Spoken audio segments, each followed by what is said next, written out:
Hey, it's Bianca Forbes here of BiancaForbes.com, and this is Gimme 5, which means it's that time of the week where you give me minutes of your time and I give you a valuable tip for your online business and marketing success. Now, this week I'm going to talk to you about why your website might not be working for you. And I'm giving you 4 reasons, although there are hundreds, but remember we only have 5 minutes. So I'm going to give you 4 of those and 4 very common ones, okay? And I'll tell you from the get-go that when I first started to get websites up and have an online presence, I was in the same kind of dilemma that I'm going to speak to you about in a moment.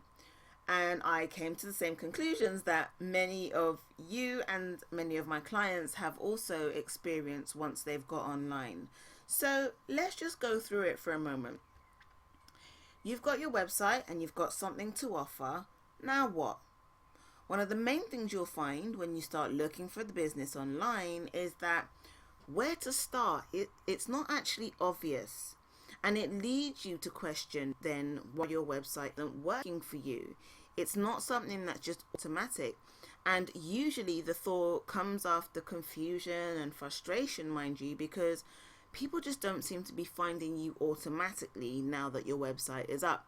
It's like we have this thing that we think when we click the button and make it go live that everything's just gonna, magically appear to you.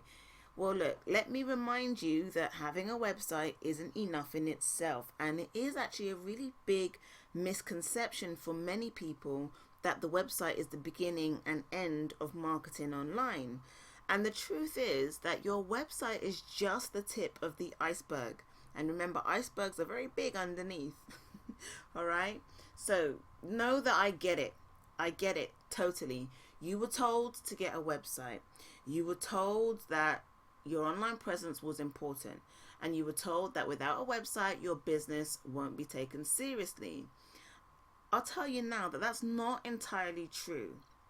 It's partially true, but there are a few things missing, and that's the problem when you're given general advice or overarching advice that's supposed to reach many people rather than get into the nitty-gritty.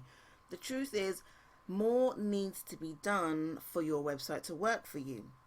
So right now I'm going to go on the premise that you have a website and you want to make it work for you.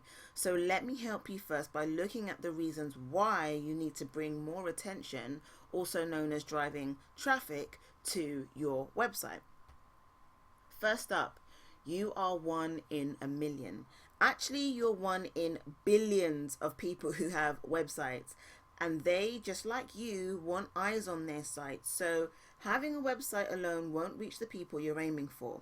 Now, all competition is healthy, and if you know how to compete in a healthy way, then you stand a much better chance of reaching the people that you actually want. Number 2, seeds don't grow overnight.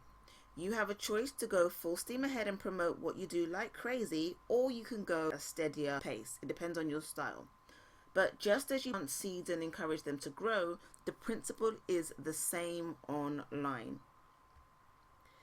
Number 3, the more people see you, the more people come. Consistency is more important than you might actually realize. And for people to remember you, when they find you, they need also to be reminded that you are there. You've got to stay in front of them as much as you can. All right? And lastly, people don't turn the page. This is like fast-paced society, like fast food. And when people search for what your business does, if your website doesn't show up on page 1, they're not likely to go to page 2. Unless they're looking for you specifically, they're not likely to go to page 2. And more to the point, you might not even be on page 2 of Google. You could be way down near the index page of the Google book, which is kind of like irrelevant. So whatever you do to market your business online, you definitely need to spread your seeds. And I like to call it mass distribution. So the best way to do this is by using what is called the backlink strategy, which I'm going to go over with you next week. But for now, I want you to think and take some action. Think about your seeds of knowledge and answer this question. Where outside of your website do you want your people to find you? Then I want you to write at least 5 places where you want to be seen. all right? And keep that with you so that you can use it for next week's Gimme 5, where you can actually put that into place and start to build a strategy for yourself, all right? So that's this week's tip. If you like this, like it, and remember, please share the goods. If you want more, come over and get some free training, which will go into more depth about online strategy and marketing at biancaforbes.com. And thank you so much for watching. Take care for now, and I will catch you next time.